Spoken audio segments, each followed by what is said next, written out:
안녕하세요. 통합과학을 가르치는 유송원 선생님입니다. 이번 시간은 드디어 통합과학 기말고사의 마지막 범위인 에너지의 전환과 효율적 이용에 대해 배워볼 거예요. 마지막 부분이니까 더욱더 집중해서 이 시간 안에 내용을 전부 다 이해해 봅시다.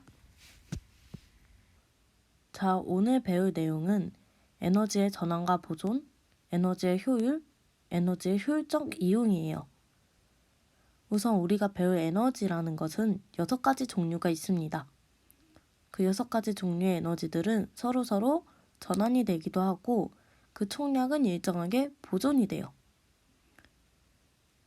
에너지의 총량이 보존되지만 우리는 에너지를 효율적으로 사용하기 위해 노력을 해야 합니다. 그 이유는 조금 후에 배워볼 거예요. 그리고 에너지 효율을 수식적으로 한번 나타내보고 실제적으로 계산도 한번 해본 다음 우리 주변에서 에너지가 효율적으로 이용되기 위해 어떠한 노력들이 일어나고 있는지 방식 등을 알아볼 거예요. 앞에서 오늘 공부할 내용을 천천히 들어보고 나니까 결국 에너지라는 것이 이번 시간의 핵심 단어임을 깨달았을 거예요. 그렇다면 에너지란 무엇일까요? 먼저 에너지의 물리적 의미를 알아볼 거예요. 에너지라는 건 이 일을 할 수 있는 능력을 말해요. 그럼 일은 무엇일까요? 일이라는 건 물체에 힘을 가해 물체가 움직였을 때 물체에 가해준 물리량을 말해요. 즉, 일이라는 건 보통 W로 표현을 하고 어떤 물체에 힘을 가했고 그 힘에 의해 그 물체가 이동한 거리만큼을 일이라고 하는 거죠. 이거를 단위로 한번 환산을 해서 써볼게요. 보통 힘의 단위는 뉴턴을 사용을 했죠. 그리고 거리의 단위는 일반적으로 미터를 사용을 했어요. 그래서 일의 단위는 뉴턴 곱하기 미터가 되겠네요. 그럼 일의 단위를 다르게도 한번 설명을 해볼게요. 자, F는 ma라는 공식이 생각이 나죠. 그럼 일이라는 건 m 곱하기 a 곱하기 거리라는 걸 알 수가 있어요. 이걸 또 단위로 한번 설명을 해보면 m이라는 건 질량이었으니까 보통 킬로그램이라는 단위를 썼고 거기다 a라는 가속도가 곱해졌으니 미터 곱하기 세크 제곱분의 1 미터 퍼 세크 제곱 여기에다가 s라는 거리가 합해졌으니 미터라는 단위가 한 번 더 곱해져요. 이걸 정리를 하면 킬로그램 곱하기 미터 제곱 곱하기 세크 제곱분의 1 이것이 일의 또 다른 단위가 될 수 있습니다. 즉, 일의 단위는 두 가지로 말을 할 수가 있겠네요. 여기서 우리가 오늘 배우고자 한 내용은 바로 에너지였어요. 이 에너지라는 건 일을 할 수 있는 능력이래요. 그러니까 즉 에너지라는 건 일이랑 동등하다라고 생각을 할 수가 있겠고 그러면은 일의 단위인 뉴턴 곱하기 미터랑 킬로그램 곱하기 미터 제곱 곱하기 세크 제곱분의 1은 에너지의 단위도 될 수 있음을 우리가 생각할 수 있죠. 따라서 다시 얘기하면 에너지의 단위는 뉴턴 곱하기 미터 또는 킬로그램 곱하기 미터 제곱 곱하기 세크 제곱분의 1로 표현이 가능해요. 이거 말고도 에너지의 단위는 사실 하나가 더 있습니다. 바로 줄이라는 단어인데요. 줄이라는 과학자가 에너지와 관련된 법칙을 너무나 잘 설명을 해서 에너지의 단위를 줄로도 사용을 합니다. 즉, 에너지라는 건 이렇게 다양한 방식으로 표현이 된다는 것을 알 수가 있어요. 에너지의 물리적 의미에 대해서 한번 알아봤으니까 이제 에너지라는 게 우리 주변에 어떻게 존재하는지를 알아봅시다. 에너지의 종류는 크게 6가지를 배워볼 거예요. 빛에너지, 역학적 에너지, 전기 에너지, 화학 에너지, 열 에너지, 파동 에너지인데 각각 에너지의 이름은 한 번씩은 다 들어봤을 테니까 어렵지 않게 느껴질 것 같아요. 이 에너지들은 그 자체로도 우리 생활에 이용이 되기도 하지만 서로서로 전환되면서 우리 주변에서 사용됩니다. 하나하나 한번 자세히 살펴볼게요. 우선 빛 에너지입니다. 빛에 의한 에너지이면서 우리 주변에서는 전등, 광합성, 태양 전지로 사용되고 있어요. 자, 여기서 에너지가 사용될 때 어떤 전환 과정을 통해 우리 주변에서 사용될 수 있는지를 한 번씩은 다 생각을 해봐야 합니다. 먼저 전등은 어떤 전기를 가했을 때 그 전기 에너지가 우리 눈에 밝게 비치는 빛 에너지로 전환이 돼서 우리 주변에서 사용이 되고 있고요. 광합성이라는 것은 빛을 통해 어떤 유기물을 합성하는 것이 광합성이었죠. 그 유기물 간의 결합에 의한 에너지는 바로 화학 에너지이기 때문에 광합성이라는 과정은 빛 에너지가 화학 에너지로 전환됐다고 얘기할 수 있습니다.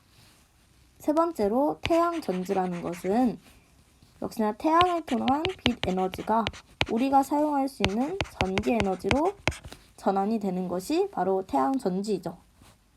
이렇게 우리 주변의 물질들에게 빛 에너지는 이런 식으로 사용되고 있다고 얘기할 수가 있어요.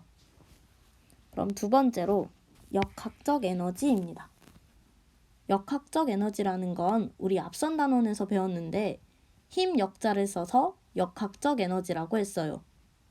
종류로는 그때 중력, 전기력, 자기력 등 다양한 힘에 대해서 배웠었죠. 이것들을 크게 정리를 하면 운동 에너지와 위치 에너지, 즉 포텐셜 에너지로 정리를 할 수가 있어요. 그러니까 결국 역학적 에너지라는 건 포텐셜 에너지, 우리가 잘 아는 말로는 위치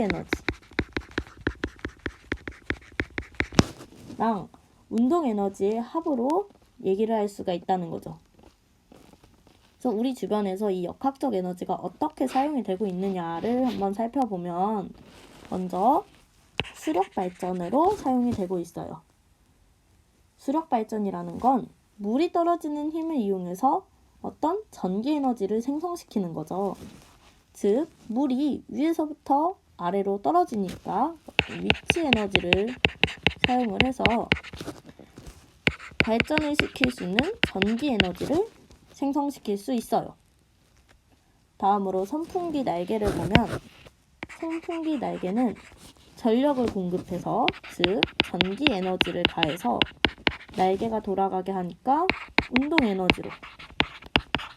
에너지를 전환하여 바람을 만들어내는 식으로 우리 주변에서 활용이 되고 있어요. 전기 에너지입니다. 전기 에너지는 전류에 의한 에너지로 전자가 음극에서 양극으로 이동할 때 나오는 에너지예요. 이때 핸드폰 충전과 방전 과정을 한번 생각해 봅시다. 충전이라는 과정은 전력을 공급을 해서, 즉 충전기를 연결을 해서 플러스 극에서 마이너스 극으로 전자를 이동시키는 과정이에요. 전자를 플러스 극에서 마이너스 극으로 이동시켰다는 건 강제로 이동시켰다고 생각할 수 있죠. 즉 전기 에너지를 가해서 전자를 강제로 이동시켜 어떤 에너지를 기계 속에 저장하는 것이 바로 충전입니다. 이때 저장한 에너지는 화학 에너지인데 왜 이때 저장된 에너지가 화학 에너지냐라고 물어보는 친구들에게는 산화환원의 정의를 한번 생각해 보라고 얘기를 해주고 싶어요. 산화라는 건 전자를 잃었을 때 산화였고 환원이라는 건 전자를 얻었을 때 환원이었죠. 즉 전자가 이동하고 전자가 관여하는 반응은 다시 말해 산화환원 반응이라고 얘기를 할 수가 있고, 전기 에너지를 이용을 해서 전자를 강압적으로 저장시킨 이 과정은 바로 전기 에너지를 통해 화학 에너지를 저장시켰다라고 생각을 할 수가 있다는 거죠. 자, 반면 방전 과정에 대해서도 생각을 해볼게요. 방전이라는 것은 음극에서 양극으로 전자가 자발적으로 이동될 때 나타나는 반응입니다. 즉, 저장된 화학 에너지가 우리가 사용할 수 있는 전기 에너지로 전환되는 과정이 바로 방전 과정인 거예요. 네 번째로는 방금 말한 화학 에너지입니다. 화학 에너지라는 건 화학 결합에 의해 물질 속에 저장된 에너지예요. 즉, 화학 반응식으로 작성을 할 수가 있다면 화학 에너지가 관련된 반응이라고 생각할 수 있어요. 그리고 대표적으로 우리가 배웠던 반응은 연소, 광합성, 호흡, 산화환원, 산염기 반응 등이 있었죠. 조금 더 구체적으로 생각을 해보면 화석연료의 연소에서 산소나 수소가 포함된 화석연료에다가 산소 기체를 반응을 시켜서 이산화탄소와 물을 생성시키는 반응이었어요. 이때 분자가 새롭게 재배열이 되면서, 즉 새로운 분자가 생성이 되면서 빛과 열을 내는 게 바로 화석연료의 연소였죠. 즉 화학 에너지가 열 에너지나 빛 에너지로 전환됐다고 얘기를 할 수가 있는 거예요. 뿐만 아니라 앞서 말한 건전지 내에서 충전과 방전이 일어나는 것은 산화환원 반응이 관여하는 거니까 화학 에너지가 관여했다고도 할 수 있습니다. 다섯 번째로는 열 에너지입니다. 말 그대로 열에 의한 에너지이며 방금 말한 화석연료 연소를 통해서 화학 에너지가 열 에너지로 전환돼서 음식물을 조리할 수 있겠구나 라는 것을 생각할 수 있어요. 마지막으로는 파동 에너지입니다. 소리나 파도와 같은 파동이 가지는 에너지이면서 실생활에서는 전자레인지 또는 핸드폰에서 사용이 돼요. 먼저 전자레인지를 생각해보면 여러분 전자레인지가 영어로 뭔지 아나요? 마이크로웨이브 오븐이죠. 즉 마이크로 파를 내기 때문에 마이크로웨이브 오븐이라고 해요. 전자레인지의 원리는 전기 에너지, 즉 전력을 공급을 해서 어떤 특정한 파동을 내뿜게 하고, 그리고 이 파동이 물질 속에 들어있는 분자를 운동시켜서 따뜻하게 조리를 하는 거예요. 자세한 원리까지는 알 필요가 없고, 전자레인지는 전력을 공급을 해서, 즉 전기 에너지를 가해서 특정한 파장을 내뿜게 하는 원리로 음식물을 조리를 한다. 이렇게만 알아두면 될 것 같아요. 자, 두 번째로 핸드폰에서는 에너지가 어떻게 전환이 됐냐면, 핸드폰 또한 충전된 전기 에너지가 전화가 왔을 때 진동 또는 소리를 울리게 하면서 어떤 특정한 파동을 내뿜게 함으로 파동 에너지로 전환된다는 것을 알 수 있죠. 총 6가지 에너지의 종류와 각각 우리 생활에서 어떻게 이용되고 어떻게 전환이 됐는지를 간단하게 좀 얘기를 했었는데, 교과서 264페이지 해보기 활동을 통해 핸드폰에서의 에너지 전환을 한 번 더 생각을 해봅시다. 자, 먼저 충전을 통해서 전기 에너지를 핸드폰에 공급을 해요. 이는 앞서 말했듯 먼저 화학 에너지로 전환이 되죠. 그럼 이 충전 과정이 사라졌다면, 즉 핸드폰을 충전기에서 뽑았다면 저장된 에너지들이 이제 핸드폰을 사용하면서 사용이 돼요. 자, 먼저 핸드폰 화면을 켜면은 빛 에너지로 사용이 됨을 알 수가 있고, 전화가 왔는데 무음 모드였다면 진동이 울릴 테니 운동 에너지로 사용이 됨을 알 수 있고, 또 무음 모드가 아니었다면 벨소리가 울릴 테니 소리, 즉 파동 에너지로 사용이 됨을 알 수가 있어요. 따라서 충전을 통해서 처음에 전기 에너지를 공급을 했는데 이 전기 에너지가 화학 에너지로 전환이 되고 진동을 통해 운동 에너지로 전환이 되고 화면을 켜니까 빛 에너지로도 전환이 되고 소리가 나면 파동 에너지. 자, 소리 에너지의 다른 말은 소리가 나면 파동 에너지로도 사용이 됨을 알 수가 있죠. 여기서 어떤 에너지로 어떻게 전환됐는지는 여러분이 조금만 생각하면 쉽게 알 수 있을 거라고 생각을 해요. 자, 중요한 것은 바로 처음 넣어준, 즉 충전을 통해 공급한 전기 에너지랑 시간이 지나면서 사용된 에너지의 관계입니다. 충전으로 공급된 에너지랑 즉 처음에 넣어준 에너지,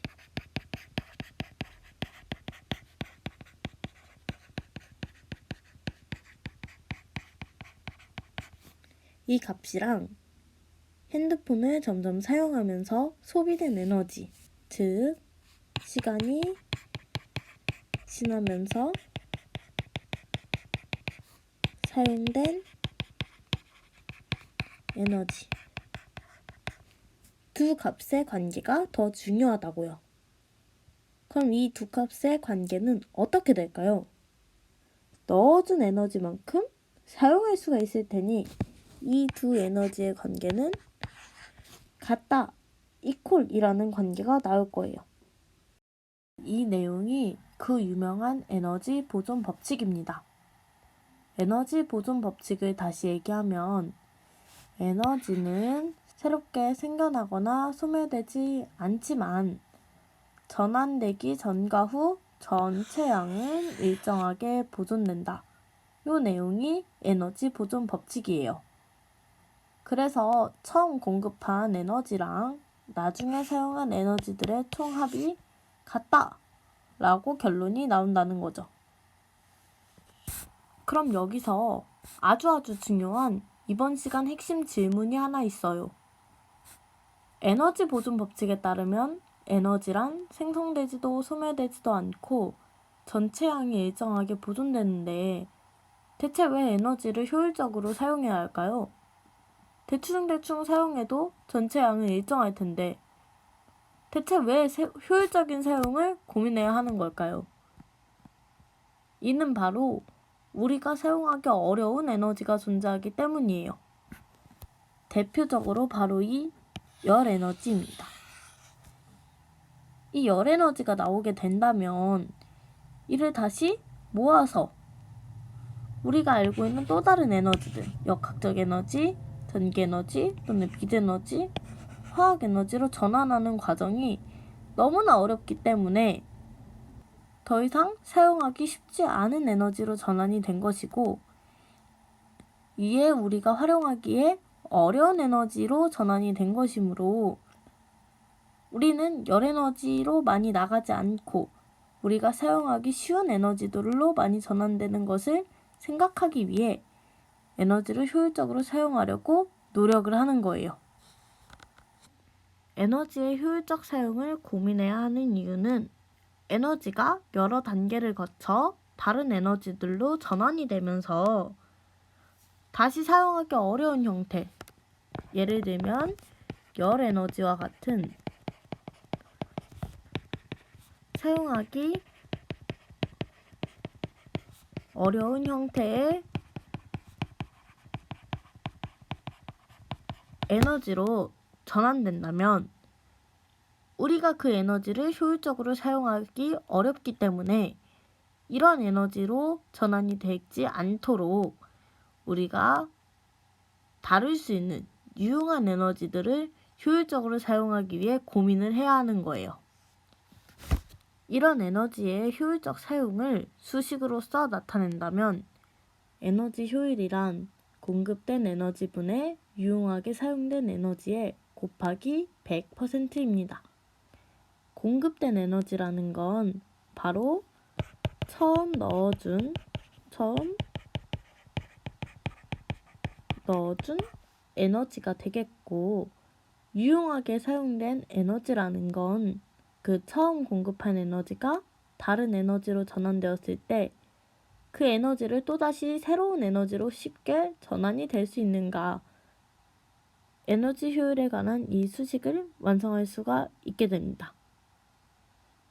적어도 이렇게 유용하게 사용한 에너지 값에는 더 이상 열 에너지는 포함되지 않겠네요. 에너지 효율을 특히나 열기관에서 나타냈을 때를 열 효율을 나타냈다고 얘기를 합니다. 이 왼쪽에 있는 그림이 바로 열기관이에요. 열기관이라는 건 연소할 때 나타나는 열 에너지를 이용을 해서 동력을 얻는 장치, 즉 일을 하는 장치를 열기관이라고 합니다. 예를 들면 자동차 속에 있는 엔진 또는 어떤 선박에 사용되는 엔진 등이 대표적인 열기관이 될 수 있어요. 이 열기관의 원리를 조금 분석을 해보면 어떤 높은 온도의 고열원에서 열기관에 공급되는 에너지를 Q1이라고 하고, 이 Q1에 의해 열기관이 하는 일을 W라고 하고, 이 열기관에서 좀 낮은 온도의 다른 곳으로 빠져나가는 열 에너지를 Q2라고 합니다.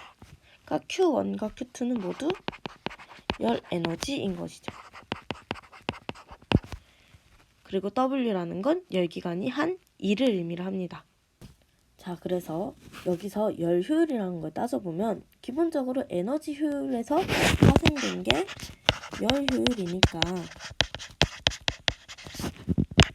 공급된 에너지, 즉 처음에 넣어준 에너지 Q1 분의 유용하게 사용된 에너지, 즉 우리가 하고자 하는 목적에 부합한 에너지니까 Q2가 아닌 열기관이 한 일 에너지가 분자에 들어가고 곱하기 100%를 한다는 것입니다. 이것이 바로 열효율식이에요. 열효율식을 다른 방식으로도 한번 얘기를 해볼 건데, 이는 에너지 보존 법칙에 따라 다른 방식으로 표현이 가능합니다. 우선 에너지 보존 법칙에 따라 처음 넣어준 Q1이라는 열 에너지는 사용된 일 에너지와 다른 곳으로 저열원으로 빠져나간 열 에너지의 합과 같을 거예요. 처음 공급된 에너지가 나중에 사용된 에너지의 합과 같다는 거죠. 이렇게 된다면 열 효율이라는 것은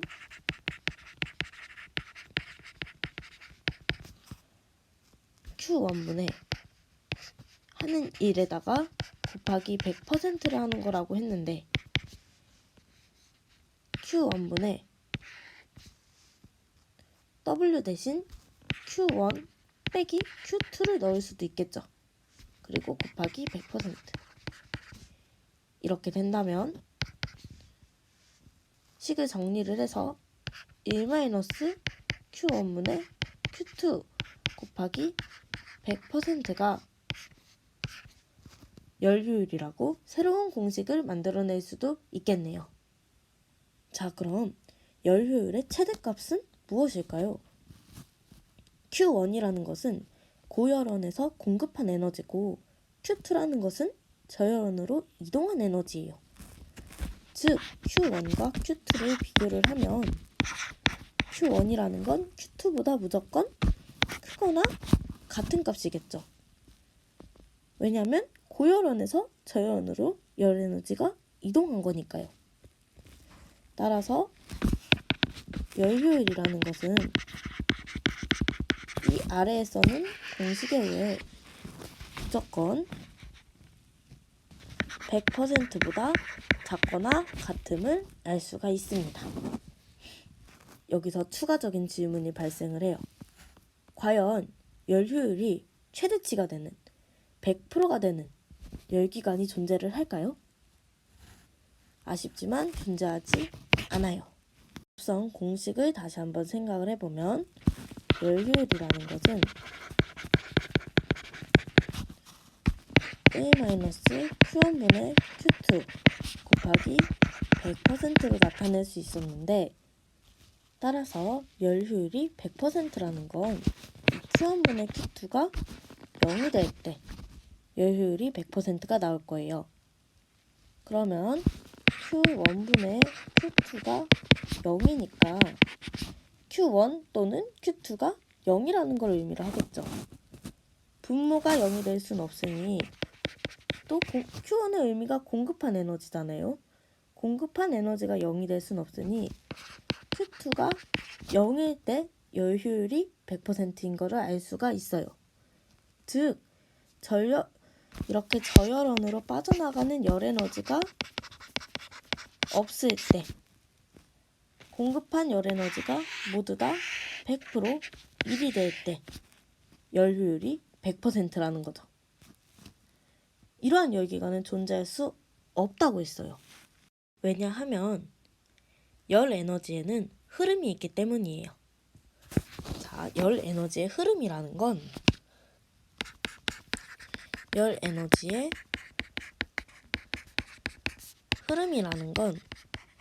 무조건 뜨거운 데에서 차가운 데로 가는 게 바로 열 에너지의 흐름입니다. 따라서 열 에너지라는 건 무조건 고열원에서 저열원으로 이동을 해야 해요. 그것이 바로 자연현상의 이치이고 자발적으로 이루어지는 에너지 흐름 과정이기 때문입니다. 만약 저열원으로 빠져나가는 에너지가 아무것도 없다는 것은, 그렇다면 두 열원 간에 온도 차이가 없다는 걸 의미를 해요. 그럼 Q1조차도 존재하지 않을 테니까 당연히 열 효율이 100%인 열기관은 존재하지 않는 거겠죠. 자, 그럼 267페이지 해보기 활동을 통해 우리 열 효율을 한번 직접적으로 구해봅시다. 우선 자동차 A가 엔진에 공급되는 에너지는 150이었고 엔진이 하는 일이 30이라고 했을 때 A의 열 효율을 계산을 해볼게요. 먼저 열 효율의 공식을 한번 생각을 해보면, 열 효율이라는 것은 열기관에 공급되는 에너지 분의 유용하게 사용된 에너지니까 열기관이 하는 일 곱하기 100%였어요. 이 공식에 이 숫자들만 대입하면 열 효율은 쉽게 구할 수 있겠죠. A의 열 효율은 엔진에 공급되는 에너지 150분의 엔진이 하는 일 30 곱하기 100%를 한 것이에요. 따라서 계산을 해보면 20%가 되겠네요. 다음 B의 열 효율은 마찬가지로 엔진에 공급되는 에너지 120분의 엔진이 하는 일 30 곱하기 100%를 해서 25%가 나오겠네요. 여기서 한번 생각해볼 점은 엔진이 하는 일은 똑같았으나 두 자동차의 효율은 달라요. A라는 자동차에는 공급되는 에너지가 B라는 자동차에 공급된 것보다 많았음에도 불구하고 하는 일이 똑같았기 때문에 B보다는 A의 열 효율이 떨어졌죠. 즉, 만약 똑같은 연료를 사용해서 자동차 A랑 B를 운행을 한다 쳤을 때 B의 열 효율이 더 높으니까 B가 더 멀리 가고 B가 더 잘 달릴 수 있다는 것을 의미합니다. 자, 열 효율이 높기 때문에 만약 같은 에너지를 공급을 했을 때 A보다 B가 더 일을 많이 할 것이다 예측을 할 수가 있는 거예요. 또 여기서 하나 더 생각해 볼 거는 실제 자동차의 열 효율도 20에서 30% 정도밖에 안 돼요. 왜 그러냐면 열 효율 공식의 분자는 1이었잖아요. 즉 유용하게 사용된 에너지가 열 효율 공식의 분자였는데 우리가 원하지 않는 데에서도 자동차에 공급된 에너지가 사용이 돼요. 예를 든다면 아까 말한 Q2처럼 차가운 저열원의 에너지를 뺏긴다거나 아니면 자동차가 엔진이 움직이는 과정에서 마찰이 생겨 에너지가 된다거나 이러한 과정이 존재하기 때문에 넣어준 에너지가 전부 다 우리가 사용하고자 하는 일 에너지로 사용이 되지는 않는다는 거죠. 자, 그래서 에너지를 효율적으로 이용을 하기 위해 우리는 여러 가지 방면에서 고민을 해야 돼요. 우선 첫 번째, 에너지 사용량을 줄여야 합니다. 에너지 사용량을 줄이기 위해 우리나라에서는 다양한 제도를 운영하고 있어요. 자, 왼쪽에 나와 있는 것처럼 에너지 소비 효율 등급을 표시한다거나 전력을 조금 사용하는 제품들의 에너지 절약을 표시를 한다거나 이렇게 표현을 해놔서 소비자들이 에너지 효율이 높은 제품을 쉽게 구입할 수 있도록 유도를 한다는 거죠. 또 에너지를 효율적으로 이용하기 위한 두 번째 방식으로 에너지 효율을 높이는 방식도 있습니다. 그 예로 하이브리드 자동차랑 조명기구가 발전되어 온 과정을 예를 들 수가 있어요. 우선 하이브리드 자동차에서는 버려지는 에너지를 전기 에너지로 전환을 해서 다시 사용을 해서 에너지 효율을 높이는 원리를 가지고 있어요. 자, 교과서에 나와 있는 것처럼 언덕을 내려올 때 자동차의 운동 에너지가 원래는 버려졌지만 그 에너지를 저장을 하고 전기 에너지로 전환을 해서 그 에너지를 다시 자동차를 운행할 때 사용할 수 있게 됩니다. 이렇게 에너지를 버리지 않기 때문에 에너지 효율을 더 높일 수 있다는 거죠. 다음으로 조명기구도 에너지 효율을 높이기 위해 다양한 방식으로 발전해 왔어요. 옛날에 사용되던 기름 램프, 배겨 등은 공급된 에너지의 대부분이 열 에너지로 바꿔버려서 우리가 원하는 빛 에너지는 많이 나오지 못했어요. 따라서 공급된 전기 에너지가 열 에너지로 버려지는 것을 줄이고 빛 에너지로 나타나는 것, 전환되는 것을 더 높인 형광등이랑 LED 등을 더 개발을 한 것이죠. 그래서 에너지 효율을 더 높인 거예요. 그래서 우리가 사용하고자 하는 목적에 맞는 에너지의 사용량을 높였으니 에너지 효율을 더 높이는 방향으로 조명기구가 발전했다고 생각할 수 있는 거예요. 자, 그럼 오늘 공부한 내용을 다시 한번 생각을 해보면 우선 첫째로 에너지의 종류에 대해서 6가지를 알아봤었고 그리고 그 6가지 에너지들이 서로 어떻게 전환되는지도 함께 공부를 해봤어요. 그리고 둘째로 에너지 보존 법칙에 의해서 에너지의 총량이 보존되지만 에너지를 절약해야 하는 이유에 대해서도 생각을 해봤었죠. 유용하게 사용되지 않는 에너지가 있기 때문에 에너지를 절약해야 한다고 얘기했었어요. 그래서 셋째로 에너지 효율과 열 효율 공식을 보고 이 에너지 효율과 열 효율을 높일 수 있는 방안에 대해서도 생각을 해봤죠. 그리고 마지막으로 실제적으로 우리 주변에서 이 에너지 효율과 열 효율을 높이기 위해 어떤 방식들과 어떤 제도가 활용이 되고 있는지 얘기를 했었어요.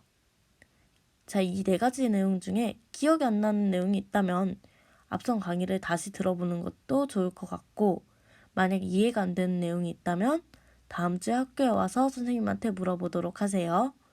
자, 오늘 모두 다 수고했습니다.